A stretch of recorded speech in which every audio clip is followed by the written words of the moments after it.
ఒకటి అడుగుతున్నా, మన జగన్మోహన్ రెడ్డి గారు ఏ విధంగా పరిపాలిస్తున్నారు మనం చూస్తున్నాం. 4.5 సంవత్సరాల నుంచి బడుగు బలహీన వర్గాల వారినందరినీ క్షోభ పెడుతున్న వాళ్ళు ఎవరు? మన జగన్మోహన్ రెడ్డి గారా కాదా? అధికారంలోకి రాగానే తన తల్లి లాంటి ప్రజా వేదికను కూల్చివేసిన ఘనత ఎవరిది? జగన్మోహన్ రెడ్డి గారిదా కాదా? ఇసుక దందా తప్పితే, మైనింగ్ మాఫియా తప్పితే ఆయనకి ఇంకేమీ పట్టలేదు. ప్రభుత్వంలోకి రాగానే మద్యపాన నిషేధం అన్నారు, ఇంతవరకు చేసిన దాఖలాలు లేవు. ప్రతి సంవత్సరం జనవరి 1న జాబ్ క్యాలెండర్ ఇస్తానన్నారు, ఒక్కటైనా జాబ్ క్యాలెండర్ విడుదల చేశారా? నేను జాబులు ఇచ్చాను అంటారు. ఎవరికండి ఇచ్చింది? వాలంటీర్లకి. వాలంటీర్లకి ఇచ్చే ఎంత మంది జీతం? 5,000 రూపాయలు. ఆయన ఒక్క రోజైనా 5,000 రూపాయలతో బతికి జీవించమని చెప్పండి, చూపించమనండి. ఆయన చేస్తున్నది ఏమిటి? ఇసుక మాఫియా కాదా?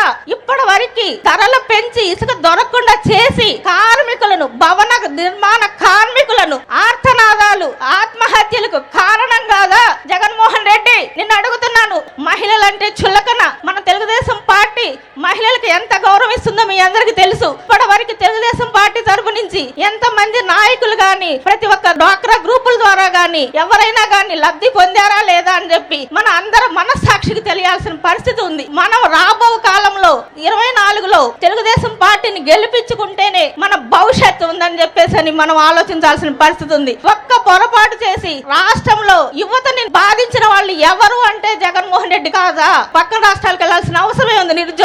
నిరుద్యోగ వ్యవస్థ పెరిగిందా లేదా? గంజాయి ఇంతవరకు ఎక్కడ ఎప్పుడు వినని విధంగా మనం చూసాం. ఇప్పుడు ఎక్కడుందండి గంజాయి అంటే? తాడేపల్లిలోనా కాదా? తాడేపల్లి చుట్టూ గంజాయి తిరుగుతుంది, నిరుద్యోగుల్ని ఆకట్టుకుంటుంది, నిరుద్యోగుల్ని పెంచుతుంది. కేవలం గంజాయి మూలాన ప్రతి ఒక్క నిరుద్యోగి చావులు బతుకుల మీదకు తెచ్చుకుంటున్న పరిస్థితి జగన్మోహన్ రెడ్డి గారికి కనిపించవు.